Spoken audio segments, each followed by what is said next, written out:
Check it out.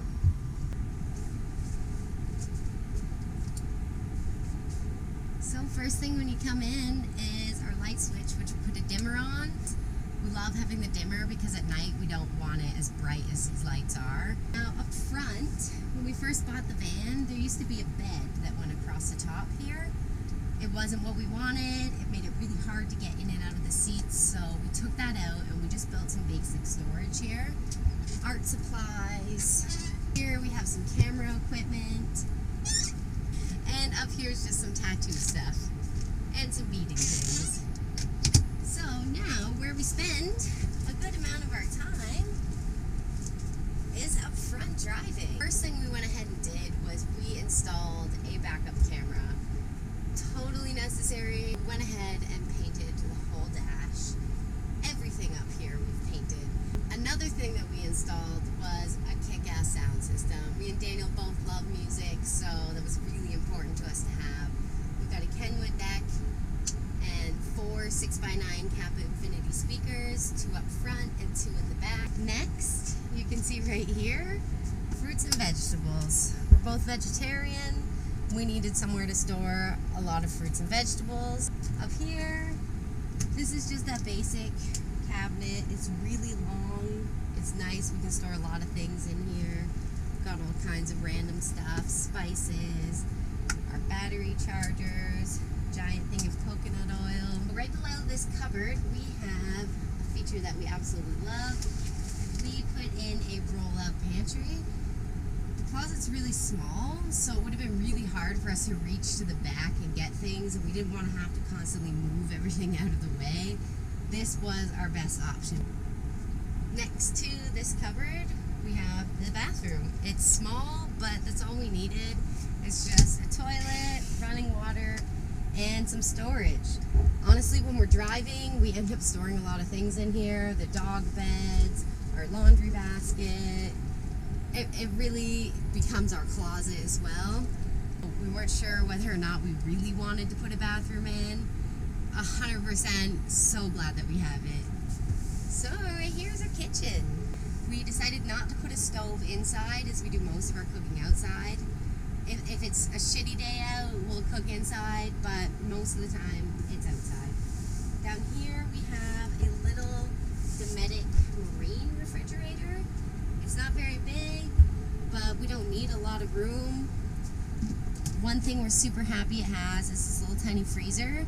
You can see we have a bunch of ice packs in here, which we keep constantly cold for our dogs. If it gets too hot, we just put some ice packs in their cooling collars, and it's really helping them out a lot, especially in Mexico.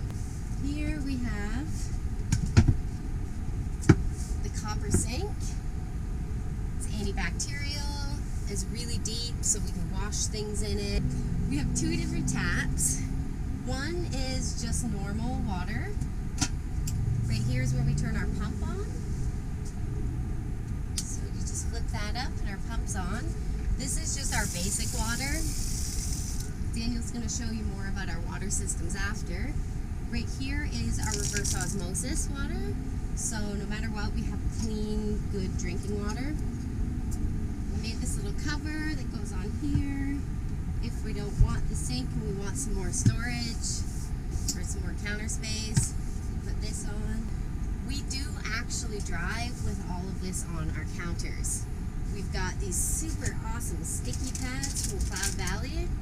You just put them on the bottom and things stick. If it gets too dirty, you just rinse it off with water and they stick again. It was such a good find on Amazon. So we keep our stove just right down here. Super easy. We just pull it out. It comes in this little case. And we can set it up and hook it up to our propane bottle that's under there. So whether we want to cook inside, we can run the hose out the front cupboard. If we want to cook outside, we just run it right out the back cupboard. So we're really happy we didn't use up the space. As you can see, we also have this big giant container under here, which is our dog food. Because we have big dogs, we had to make sure they have room for their food. And the final part of our kitchen is our kitchen drawer. So down here we have our pots, our pans, some strainers, different kitchen utensils. It's small, but it's got everything that we need, so it works great for us. Next to the bathroom, we have a whole bunch of drawers. Top one, we keep all our electronics in, phones, cords, Nintendos, a lot of batteries, everything we need for filming our documentary. One thing I want to talk about is this. This is our portable internet from TEP. It's awesome. We have internet everywhere we go, which is super handy when we're on the road. Second drawer is just more electronics, computers, chargers, remotes. Right here you can see we have our panel box and also our TV, which is nice. We can pull it out and point it towards our beds when we're laying in bed at night. If we feel like watching TV, we've got the setup. Up here, this is our favorite cupboard. Me and Daniel, we love coffee and we drink a lot of coffee, so it has its own cupboard. We've got our kettle, our French press, our coffee grinder, some agave, some Kona coffee beans. That's an important cupboard for us. Let's go back here. This is our dining table, our dining room, our living room, and our bed, and our closets. Up here, this is my clothes. It's always messy, but it works for me. Back in this one here, we have a lot of stuff for jewelry. We've got hemp and beads and all kinds of crafty things up here. One thing we do love is these pneumatic hinges, which hold our doors up for us. It's been really great. One thing though is driving through Mexico, the pneumatic hinges, the bumps have not been working super well together. We're not sure why, but this one has totally decided to bow itself while we were driving, unfortunately.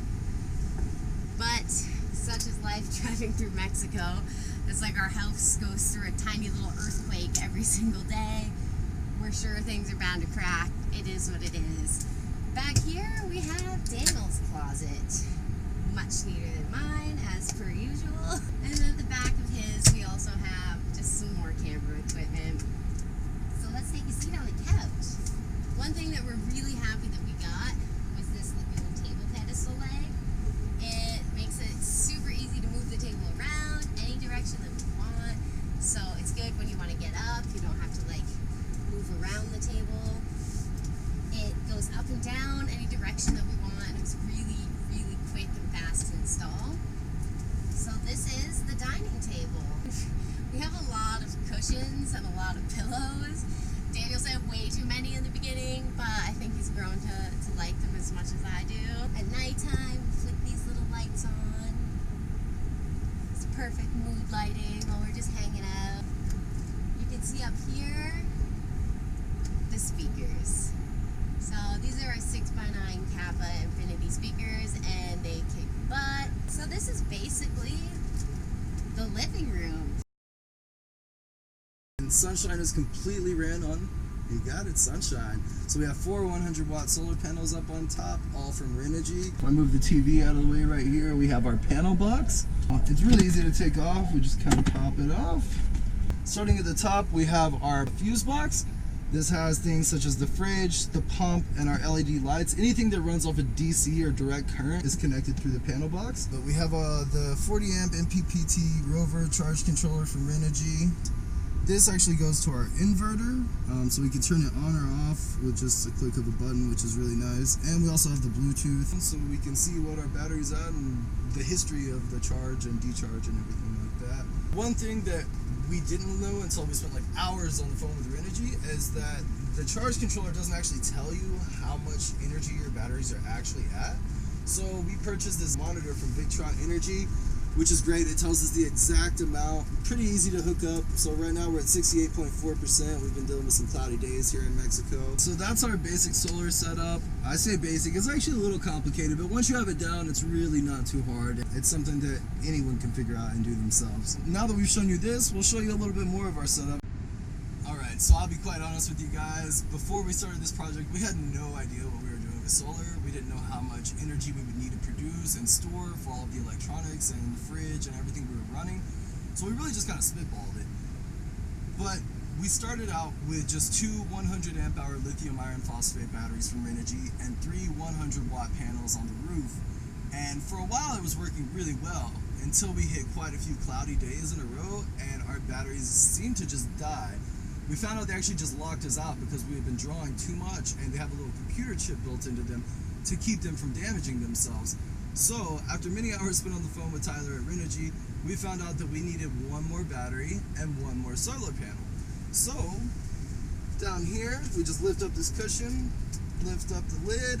We have our 3 100 amp hour lithium iron phosphate batteries, as well as our 2000 watt pure sine wave inverter. The sine wave inverter actually takes the energy from the batteries and converts it to where we can use it for an AC plug. So your typical laptop charger, your camera charger, anything that plugs in and needs a socket, we get the energy from the inverter. We also do have down here, in case we do experience a lot of cloudy days in a row, we have a lithium iron phosphate battery charger. If we ever need to hook it up to our batteries, we have that capability as well, which is really handy. Thankfully, we haven't had to use it yet, and fingers crossed we won't ever have to, but it's nice to know we have it in case we do need it. So that's our basic solar setup. If you have any questions or are a little bit intimidated by the whole process, please feel free to reach out to us. We're in your same boat ourselves before, and we've learned a lot along the way, and instead of maybe you having to call Renogy for 3 hours every day, maybe we can answer some questions for you and help you out with your situation. But we love our solar setup, and we're super thankful to be running off of the sun for clean, renewable energy. Then right here next to our solar energy box, we have what we call our toolbox. So it's kind of a mess. We keep it pretty grand. We have a lot of heavy stuff on this side. We have spare parts, spare starters, spare coils, spare rotors and caps, anything that we might need if we get stranded out in the middle of nowhere, which is always a good idea to have some extra parts and really learn how to work on your vehicle yourself. That way, if you do get stranded, you can get yourself out of there. We also have, with our fridge running constantly to keep up with the warm weather out here, it gets really hot behind the fridge. So we installed this little computer fan. This actually pulls all of the hot air that gets trapped behind the fridge out. It does send it out here, but we have the max air fans that pull the hot air out, so we're good on that front. We also have cup holders as well, because we needed cup holders in case we're cruising. So we put one on each side. Underneath this cushion here, we lift up on this side of the bed box, and we have, well, a lot more jewelry making, a lot of beads, a lot of books. We like to read and we like to draw. Carrie's an amazing artist, so we have a lot of things like that. But also right here, you see this white tank. This is our reverse osmosis storage tank. So this is actually the water that's already been cleaned and remineralized. It stores in here, and it's really cool because we actually don't even have to turn our water pump on to get water out of the faucet from the reverse osmosis. It has pressure built up inside of it, so we just turn it on and it gives us instantly clean drinking water. And that brings us to our last bed box. So underneath this bed box, we have a pretty awesome cat mask that we found at a festival. And we have our 42-gallon freshwater tank where we keep all of our drinking water, all of our shower water, all of our toilet water. Underneath the van, we have a black water tank, which is what takes all of our toilet water. And we also have a gray water tank, which takes all of our water from the sink. We also have a little bit of extra storage back here behind the tank. So we keep, the water pump is actually back there. We have an inlet on the back of the van, which we'll show you, that is how we fill this tank up. So we have a little bit of plumbing back here as well. And our last and final bed box, I'm not gonna actually open it and pull everything out because it would be kind of pointless, but we push the table out of the way. You can see right here where the lagoon table leg goes into. There is storage underneath here, and it's where we keep all of our extra bedding. We have a mattress cover, a mattress protector. We have a couple of extra wool blankets, which we're not using much right now, but when we get into the mountains and it becomes wintertime, it's gonna be really nice to have those. All right, guys, here on the back of the van, we have our spare tire, which is necessary when we're out here on these crazy roads that we're driving on. We also have a 5-gallon gas tank, which is always a good idea to have. You never know when you're gonna run out of gas or just need some gasoline, maybe to start a fire, whatever it may be. We also have my longboard. I couldn't part with it, so we just strapped it on the back. We also have a backup camera here that Carrie showed you earlier. This is where the camera is, so we don't run into anything. And then if we open the door right here, we have our water inlet. So really simple to do. We just pop this off, hook up our pressure regulator, and then let it go and keep an eye on it while it fills. Usually fills pretty quick. I would say within 5 to 10 minutes, depending on the pressure of the water source we're getting the water from. Right, and we didn't mention it, we're talking about things we couldn't live without. Here is our handy awning. It's 8 foot by 10 foot. It's from a company called ARB. It was super easy to install, and it only takes us about 3 minutes to actually put it up and take it down. So it's very convenient. We love that we can stay out of the rain when it's raining and out of the sun when it's hot outside. And we would highly recommend getting your awning if you're doing any kind of van lifing or traveling. It runs about $500, but worth every penny. If you want to see where to find it, click the link below, and yeah, purchase it through that link, and we'll be super happy you did. Alright, now right here next to me in Odin, we have our Blackwater tank. It's a 20-gallon tank, which is great, and we decided to, with knowing the roads we're going to be driving on and how crazy and big rocks and everything that we're going to be passing over, we decided to put 1/4-inch aluminum sheet metal, diamond plated, underneath. That way if we do hit any rocks or anything like that, it doesn't actually puncture our tank. If you're planning on traveling anywhere where the roads are rough, definitely recommend putting some sheet metal underneath your tanks to protect them. It's a pour outside, so we brought the boys inside. Odin's pouting right now because there's not a whole lot of room for him whenever it's in couch mode, which we're currently in. A lot of the time while we're traveling, we keep it in bed mode because it allows a king-size bed for the dogs to lay in. Chewy can fit quite comfortably right here. He just kind of balls up and gets comfy. Odin has long legs and likes to stretch out, and so this isn't ideal for him.